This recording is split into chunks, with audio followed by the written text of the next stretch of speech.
नमः शिवाय। साथियों नमस्कार।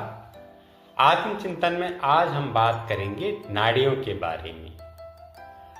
हठ योग के अनुसार हमारे शरीर में 72,000 नाड़ियां बताई गई हैं।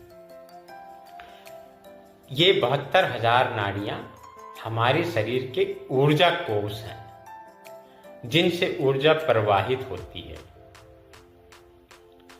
72,000 नाड़ियों में से 14 प्रमुख नाड़ियां हैं।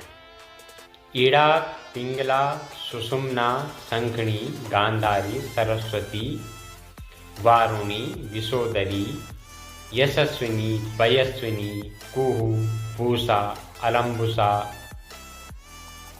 इस प्रकार से ये जो 14 नाड़ियां हैं, ये हमारे शरीर में 14 भुवनों या 14 लोकों का गमन करती हैं।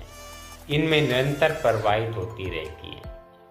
जैसे कि शास्त्रों में कहा गया है कि हमारा ये शरीर ब्रह्मांड है और इसी ब्रह्मांड में 3 लोक और 14 भुवन है। तो ये 14 नाड़ियां 14 भुवनों में निरंतर गतिशील रहती हैं। इनमें से 3 प्रमुख नाड़ियां हैं, ईड़ा, पिंगला और सुषुम्ना। ईड़ा नाड़ी हमारी बाईं नासिका से प्रवाहित होती है। यह बाईं नासिका से हमारे आज्ञा चक्र होते हुए विशुद्धि, अनाहत, मणिपुर और हमारे स्वादिष्ठान से मूलाधार तक जाती है। इसकी प्रकृति शीतल है। यह हमें प्रेम, करुणा, भावनात्मक रूप से सबल बनाती है। यह स्त्री तत्व से संयुक्त होती है और हमें शीतलता के साथ साथ शांति प्रदान करती है।